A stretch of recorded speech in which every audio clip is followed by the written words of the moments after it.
Hello everybody, I'm Storm here. Welcome back to Final Fantasy XIV Online Endwalker.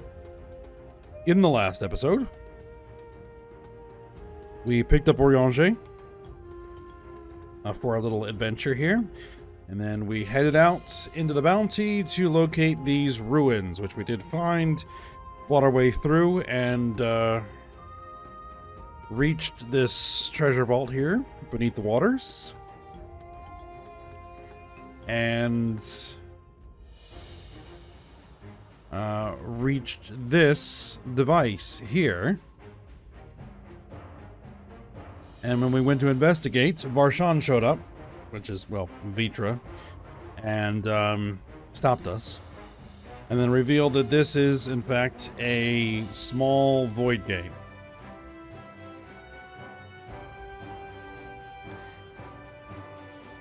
And then told us a story about how during the Allegan War with Mericidia, that Ajdaya, his sister, had entered the Allegan Void Gate in an effort to stop the flow of Void Scent, and had never returned. And this was Vitra's effort to attempt to open a new Void Gate to go through to try to find his sister. Unfortunately, he was never able to get it large enough to admit a dragon, and just the very act of trying to open the thing had attracted the attention of the Void Scent on the other side, and it being done too dangerous, sealed it here. So,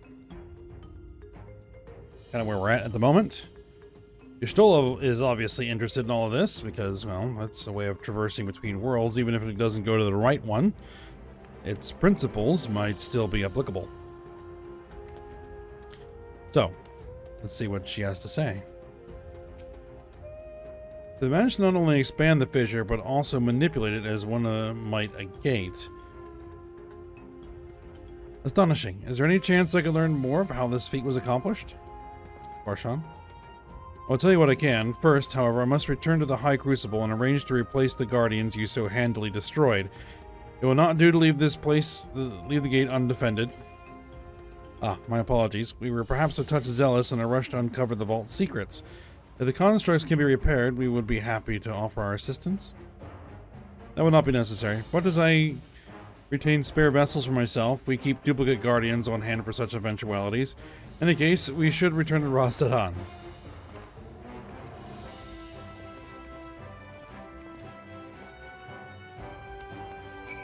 All right. Let's return to Thavner.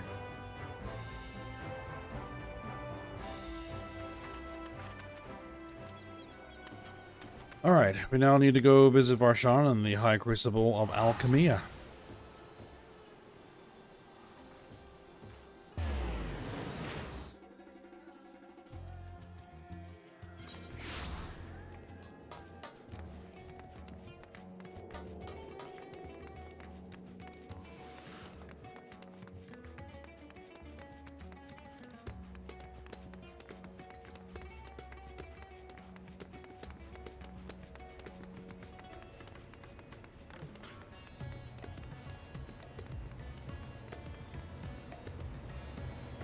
All right.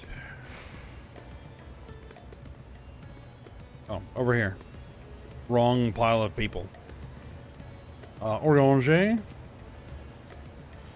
was the most enjoyable expedition, for which I am grateful. As for mine evaluation, I shall impress upon the Loprits that a treasure vault is incomplete without daunting sentinels to test the mettle of any would-be intruders. I think that's a reference to the Excitatron 6000. I think that's what it's called. Which you go into when you're doing treasure hunts. Alright, Grahatia. I'm loath to keep Kral waiting much longer. I cannot bring myself to leave before hearing more of Vitra's tale. And Y'shtola. There is much about the Void Gate I cannot even begin to explain. I must convince Vitra to share everything he knows. And Is there an Estinian kicking around in this pile somewhere? I don't see one.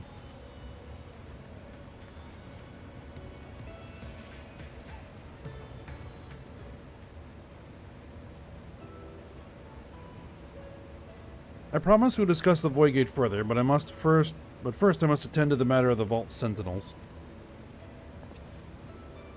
As your instruments have no doubt informed you, the Capiculu has been reduced to so much scrap.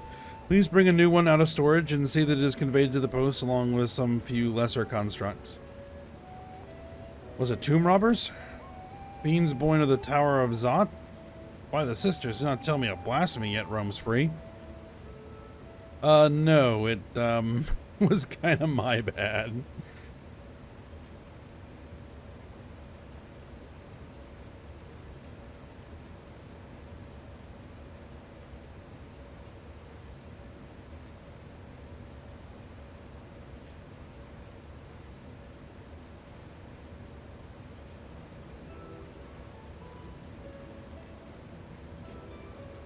Such guilty faces. Surely it isn't you who are responsible for this. Oh.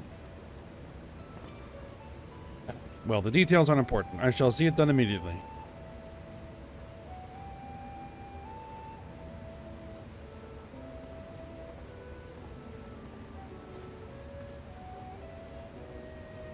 With that, the vault will soon be secure once more. Now, I believe you had questions? Quite a few, in fact, but I'd like to begin with the gate itself. It is still functional, yes? Indeed, which is why I saw it sealed with an alchemically forged lock and warded it with my magics. Such power must not fall into the wrong hands. In truth, the primary reason for the vault's construction was to keep the gate hidden from the outside world.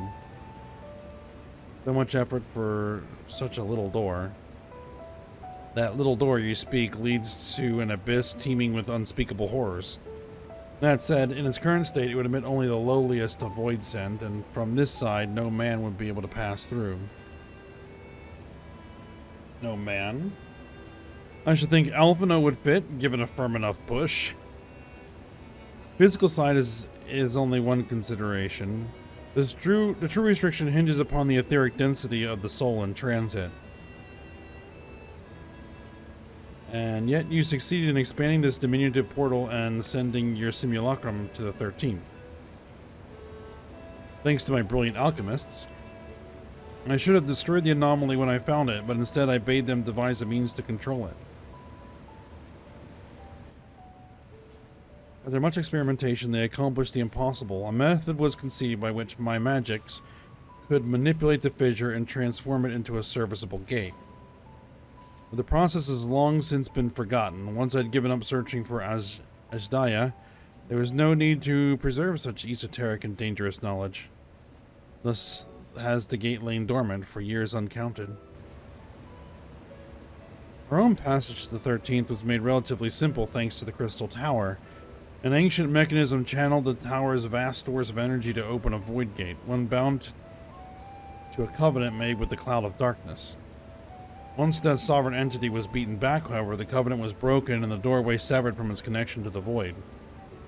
Theoretically, it should be possible to reconnect the gate by forging a new pact with another void sent, but such deals usually end in betrayal and death. In any case, we should attempt to gain an understanding of the bounty gate. Mayhap you could resume the search for your sister. As I have already explained, I put those futile hopes to rest centuries ago. My place and my duty is here now. I had meant to ask, what prompted you to search for the vault in the first place?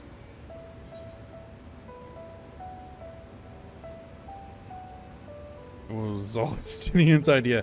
No, to see if the legends were true. We were just having some fun.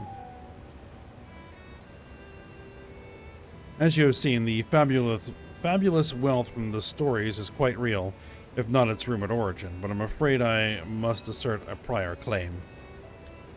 I've been adding to that trove for years, little by little, but the time has come to spend it, that I might alleviate my people's suffering. Then we are of one mind. I had no intention of taking it for ourselves. Isn't that right, my friend? Yeah. We were going to split it.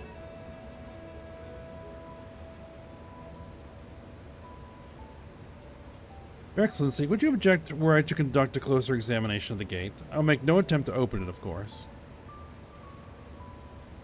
I owe you and yours a debt that can never be repaid. Whatever boon you ask of me, you shall have it. You are most gracious. I shall take full advantage of your permission. Would that I could join thee in thy study, but the Loperites will be anxious to receive my report. I beg my leave of you. And I must be off to Charlian as well. Mrs. Kryle was eager to speak with you about that request, so please come back to the annex as soon as you are able. Farewell for now. Ah, right. Kryle had something she wanted us to do. We can discuss my findings once I return. You'll not be rid of me so easily.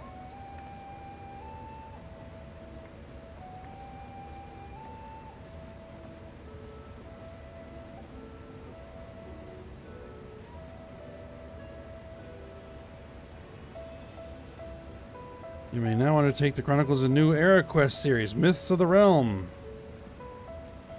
Okay, so you gotta get to this particular point to unlock that. Alright. Well, get around to it at some point.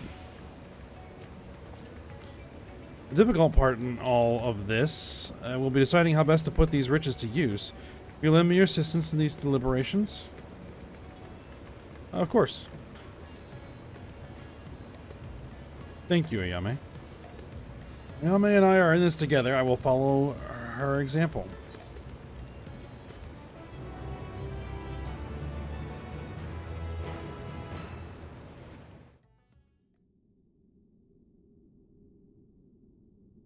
Meanwhile, elsewhere.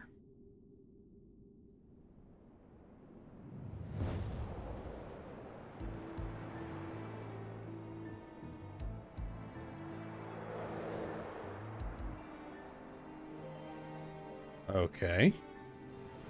That looks interesting.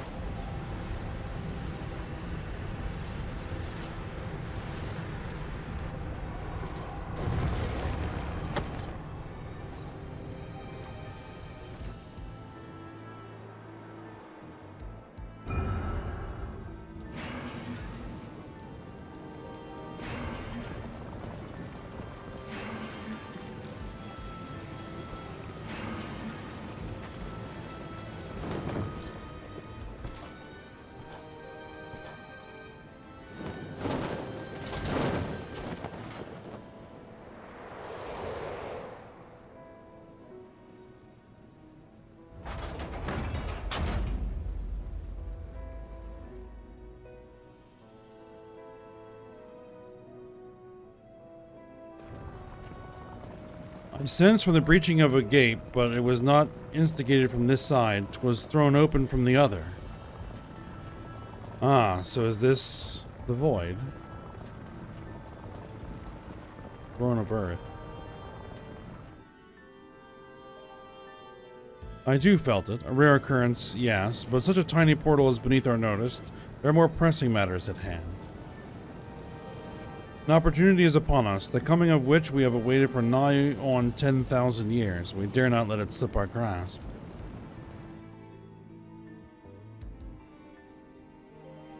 Yet we must not underestimate she who bested the cloud of darkness. Even restrained by a covenant, the cloud was no feeble wisp to be dispersed by some flesh and blood mortal. Let her come. I will drown the world and watch this fleshling gasp for breath in her final moments.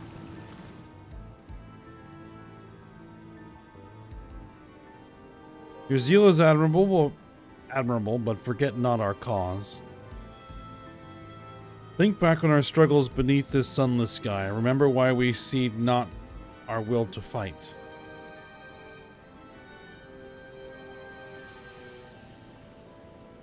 It's time we set the war in motion and win redemption for our star. Something's going on with the void.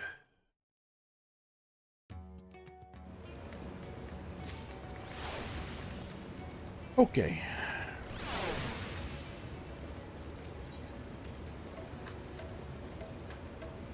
Shall we begin? If we are to spend the treasure wisely, then we must first determine which groups would benefit most from monetary assistance. Some of my citizens may find it intimidating to speak with the satrap directly, so I would ask that you act in my stead. Alright then. Yame, you are to visit Akyali and Yedlamed, speak with Matsia and his people, and listen to their grievances. Justinian, I bid you the same... at Palika Stand. I will be conducting my own inquiries at the Giant Skull grounds. Once you believe you have ascertained the needs of the populace, we can reconvene at Megaduta.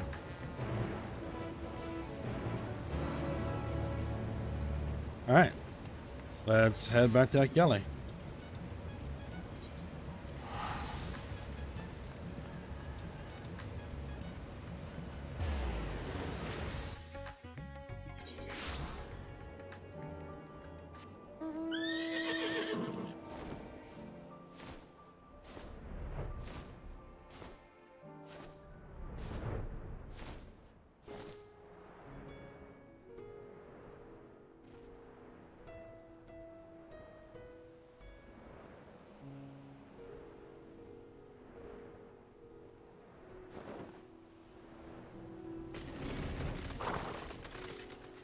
Alright, Matsia. Oh, Yame. I was so glad to see you return unharmed. You finished with the boat then? Yep, we're done with the boat. Anything the village desperately needs? Well, I suppose Khazal's loss hit us the hardest. I've been trying to find buyers for my fish, but although I sell a few here and there, it's so much more difficult than it was before. Everyone's still struggling to rebuild their lives. For now, we're just banding together as best we can. Alright. And Yedlamad.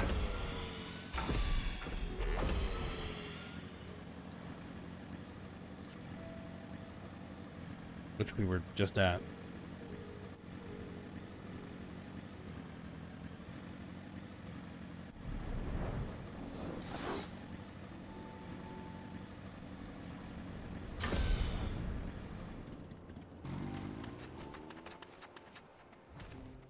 Greetings and welcome, traveler. If this is your first visit to Thavnir, then you must try my special Amra Lassi. Its refreshing zest cannot be beat.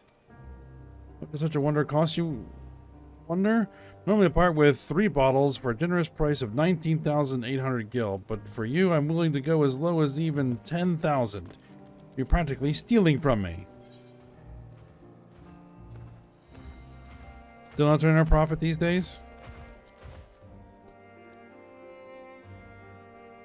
Times are harsh, my friend. The world may no longer be on fire, but we are still sifting through the ashes, so to speak. Sister, spare me. We might as well have that ugly tower back for the scant few travelers we see these days. I myself barely have the coin to buy at local prices, I tell you. If I didn't charge the odd adventurer a small fortune for afternoon tea, I'd be scavenging for scraps in the street.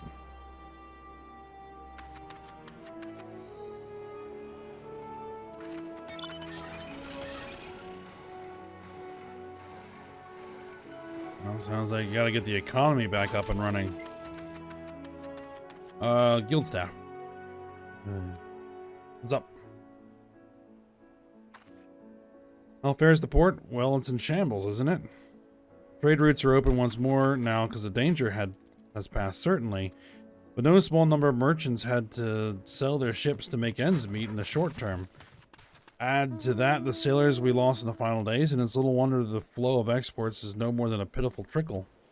If Khazal and his consortium were still with us, I'm sure he'd have found a way to turn our fortunes around. No, that was a man who got things done, God rest his soul. Alright, we now need to report into Varshan and Megaduta.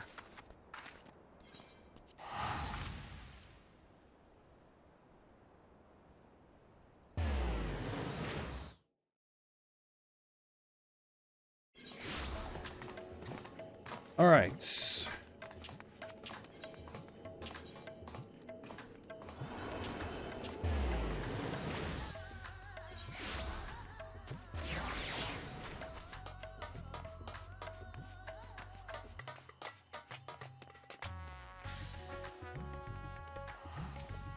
There's Varshan.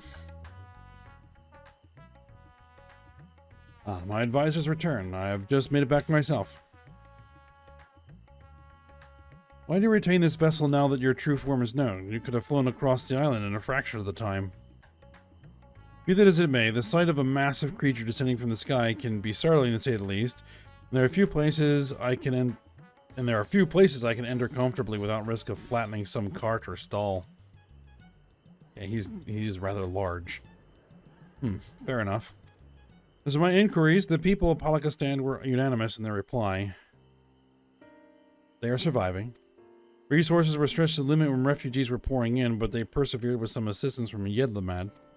From what I understand, they have always been in an independent community, hunters and foragers and the like. I was assured that the jungle provides for their needs, for the most part. Palakistan has weathered the disaster better than most, it seems. I myself heard good news and bad. The quarrymen were cautiously optimistic, having just sold a full wagon of giant skull to a foreign trader. But such visitors are few and far between. Compared to our best years, the weight of stone leaving Thavnair has been light indeed. The nation is small and isolated, its prosperity dependent on a steady stream of exports. You must identify any obstacles to the flow of trade so we may begin working to remove them. Tell me, what'd you learn in Akyali and Yedlamad?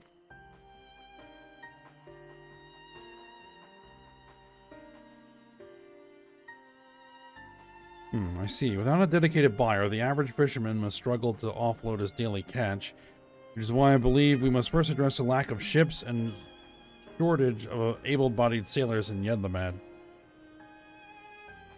I'm reminded of a child I spied as I made my way back to the palace. His father lost at sea when the beast sunk their vessel. So many variations of the same tragic tale repeated over and over, so many lives lost.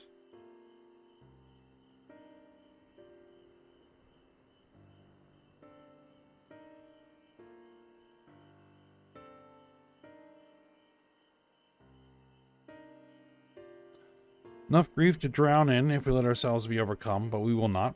Ayame, Astidian, I will consider the perspectives you brought me and devise a plan to help my people confront this adversity. I would like you to be in attendance when I announce the proposal to my assembled functionaries. Alright then.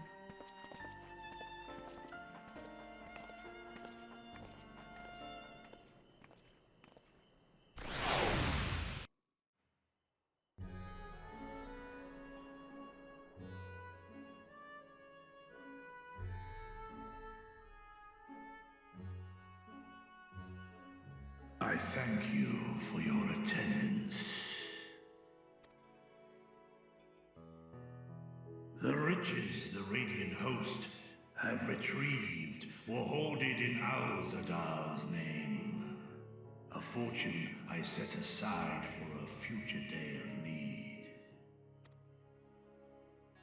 And lo, that day hath come. Made aid our wounded city in reclaiming its vibrancy and vigor. In better times, I would leave such a task to our capable Ahawan. God's rest his soul. Finding myself bereft of his counsel in the here and now, I will assume the responsibilities of mine office directly. Firstly, the treasure shall be sold for more convenient currency. Thence, invested into the trading port of Yedlamad. Our merchants must have their operations restored, their ships rebuilt. Commerce must flow once more. None were spared the tragedy of the final days. Of this, I am well aware. But an absence was created by the loss of Kalzar's consortium. And by filling it, we provide new means for our fishermen, our artisans, and others to bring their wares to distant markets.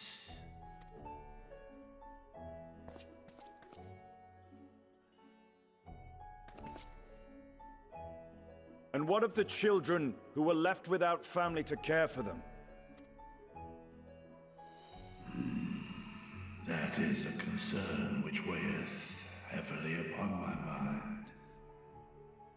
A simple gift of coin will soon be exhausted, leaving these young souls adrift on the fringes of our society. Nay, a proper solution is needed, one which doth guarantee their welfare for years to come. Thou hast surely seen how other nations rise to meet this challenge, adventurer. What dost thou deem the wisest course?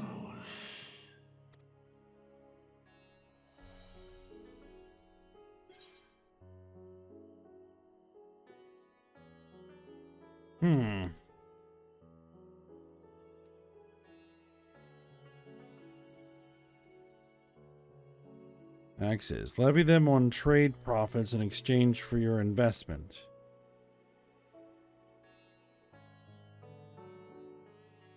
I guess we'll suggest that.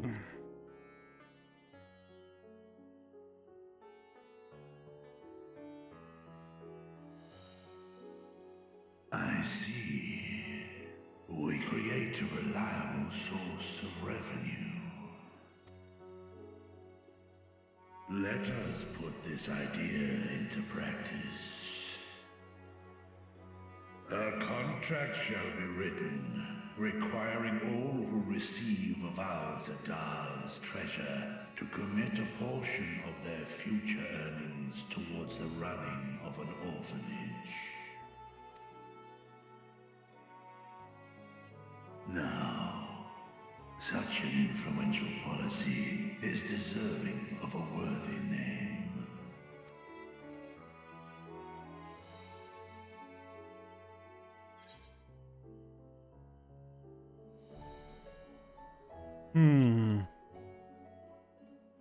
Something with Kalzal seems appropriate.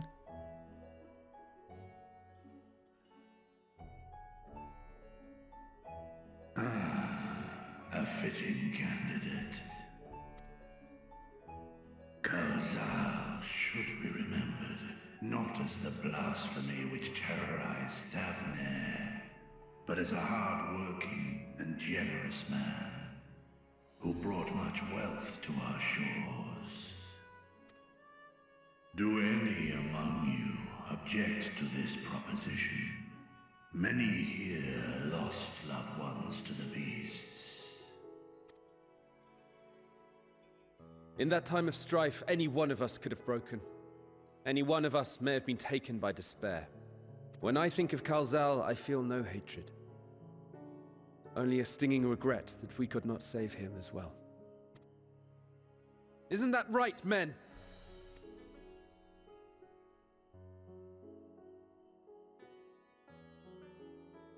This bodes well for that boy.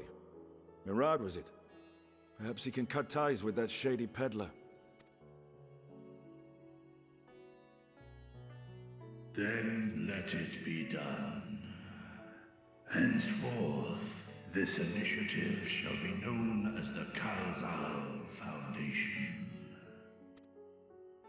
Nabdeen, thou art to assemble a patrol and ensure that no child in this city liveth in squalor.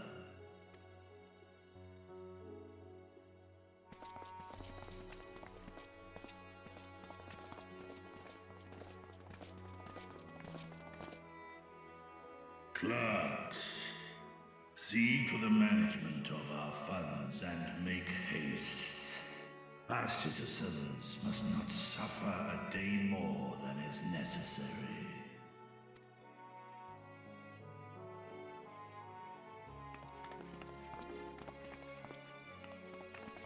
Dragon and man, side by side in pursuit of a brighter morrow. Reminded of Ishgard.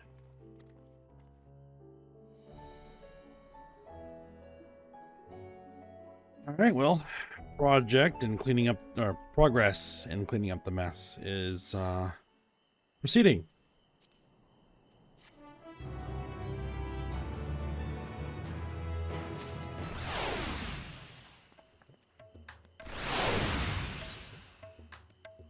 All right. Veteran Radiant.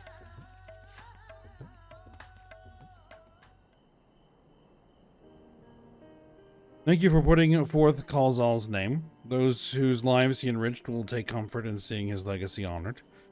You'll forgive me for not speaking sooner, but I bear a message from Archon Y'shtola. She asks that you meet her at the High Crucible at your earliest convenience. Understood. Thank you. Y'shtola must have finished her study of the Void Gate. Shall we hear what she has to say then? I will go with you. Alright, Varshan.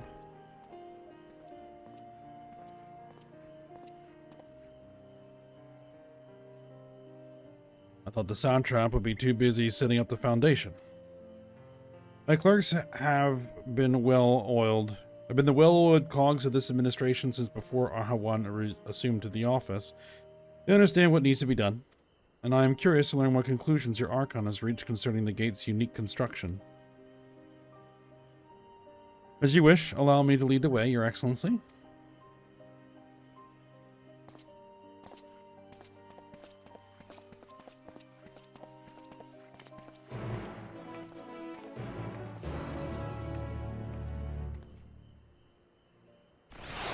Alright then, back to the High Crucible.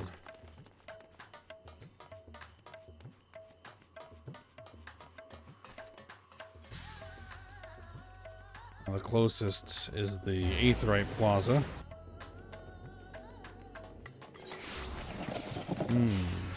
This way.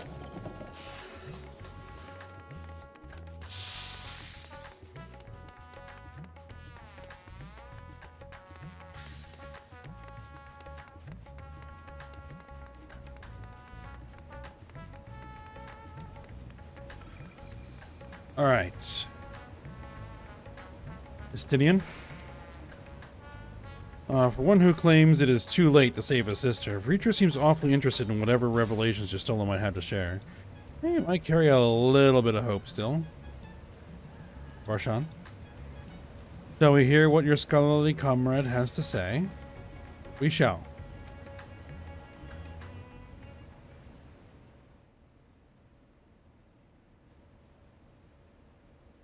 Right, here we all are. You discovered something new. I took a closer look at that device. I was able to determine how it keeps the Void Gate sealed, but not how it might instead be employed to expand the opening. For that, I would need to reference the technique developed by Vritra's alchemists, no records of which appear to have survived the intervening years. We know this, so why have you sent for us? Have you learned aught of value or not? Patience, good sir.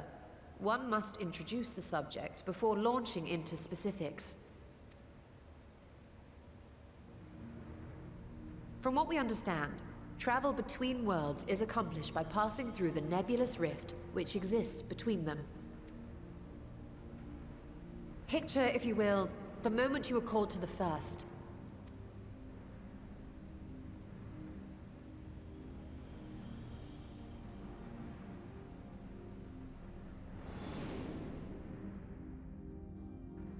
You touched a focus of some kind to help the Exarch pinpoint your location. His summoning spell. Oops. Switched my fingers again. The magics tore a hole in the wall separating source and shard, and cast you into the intervening nothingness.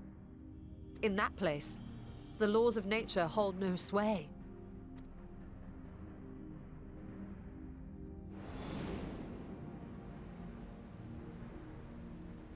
Yet even through this realm of temporal and spatial instability, you were borne safely to your destination in the first. The feat that guided you across such an unimaginable distance, both physical and metaphorical, was nothing short of a miracle.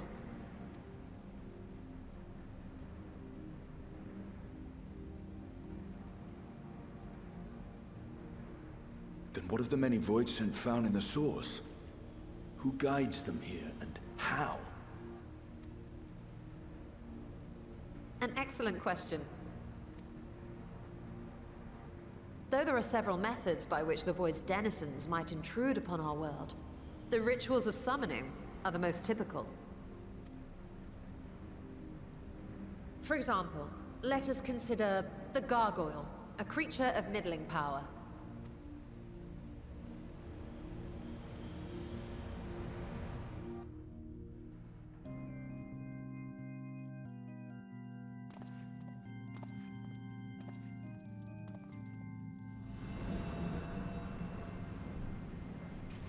To call upon such an entity, the prospective summoner must force open a void gate.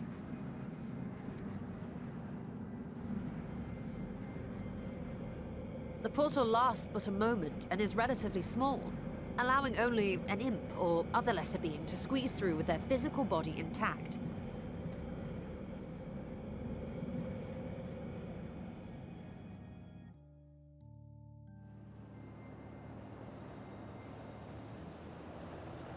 Our more powerful gargoyle, however, is too large for that. Creating a gate big enough for him would require vast amounts of energy, far beyond the reserves of any one mortal practitioner.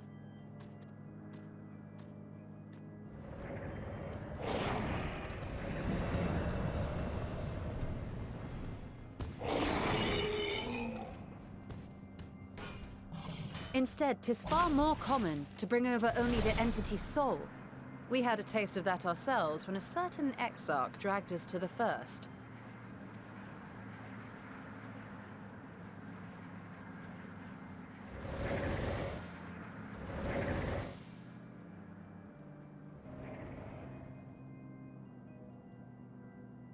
And just as our bodies remained in our world, the Void Sense physical form is left behind in the 13th.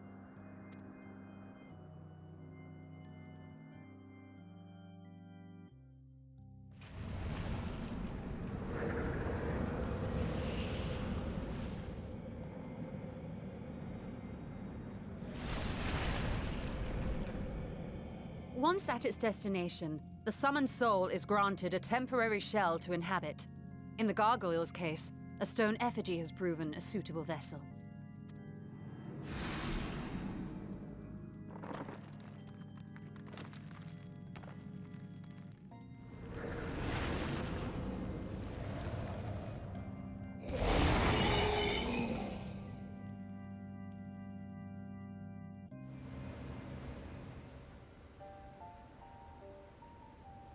Wait. You said that Voidsent must be called here deliberately by someone in the source, reeled in like a fisherman with his catch. Exactly. For a being to navigate the chaos of the rift, with or without form, there must needs be a guiding agent on the other side.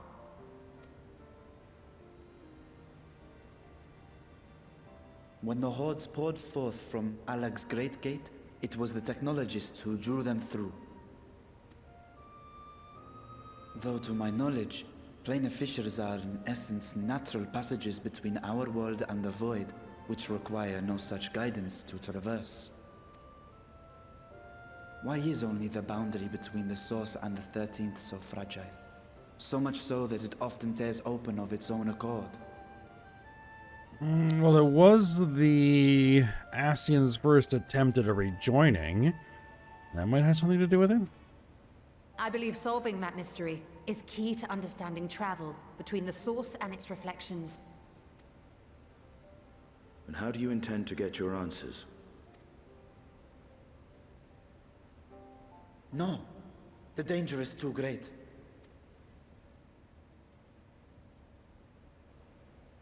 Perhaps. But what some call danger, others think of as adventure. Were you not listening to my tale? Never mind that the means to expand the gate has been lost to the ages. Even could you force the portal wide enough, you would be greeted by an army of murderous horrors the very instant you step through. I assure you I was most attentive, and I agree that to go alone would be certain death. But if I were to bring along one who has already braved the 13th, and humbled the Cloud of Darkness, well, I imagine my chances would be much improved.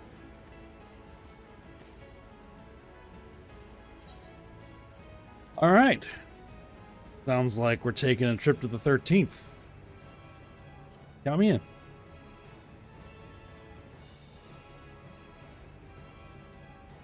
I had a feeling you might say that.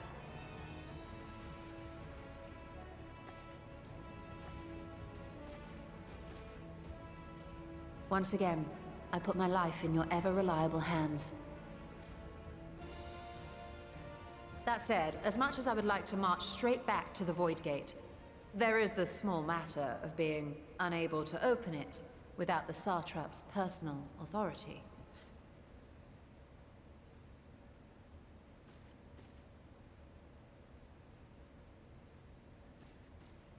As I've said before, I will grant you and yours any boon you choose to name, provided it does not endanger my people. You have my word that we will take every precaution. Not a single Voidsent will be allowed to threaten Radzat-Han, assuming we manage to expand the portal in the first place. You have a plan. Actually, I had hoped you might help us with that. I presume the alchemists you retained supplied you with some explanation of their methodology. That they did. House Daymir was overseeing the project. Daymir. Ah, yes. The family associated with the great work.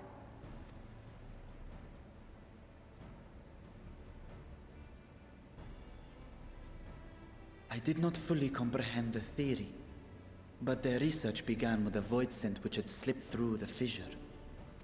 After a thorough examination, they created an arcane simulacrum possessed of similar qualities. A man-made Voidsent, if you will. It was apparently indispensable in their efforts to enlarge the gate. A man-made Voidsent?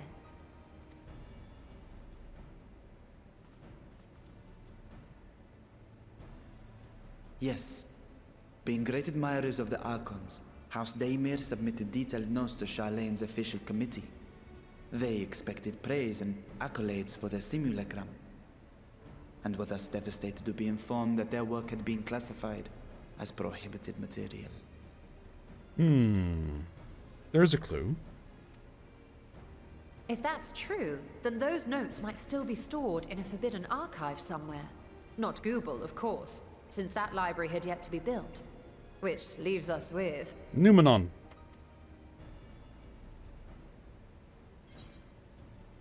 The restricted section of Numenon.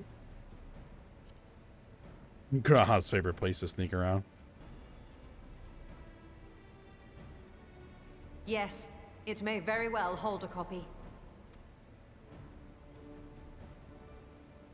In which case, I say we head directly to Charlene.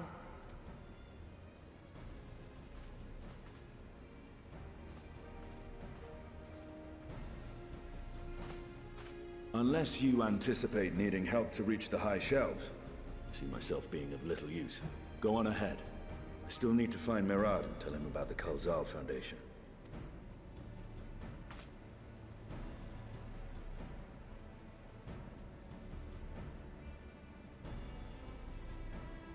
Let us be on our way as well.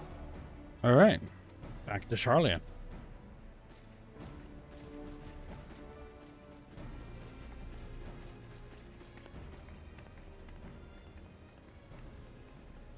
They are resolved to venture into the void. Do I sit idly by?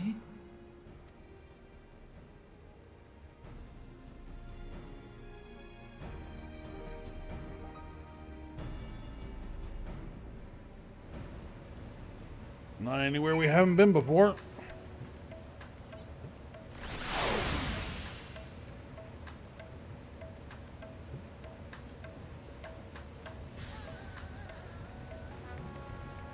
Alright, speak of your Stola, Charlene's Aether Plaza, and have her accompany you. Alright.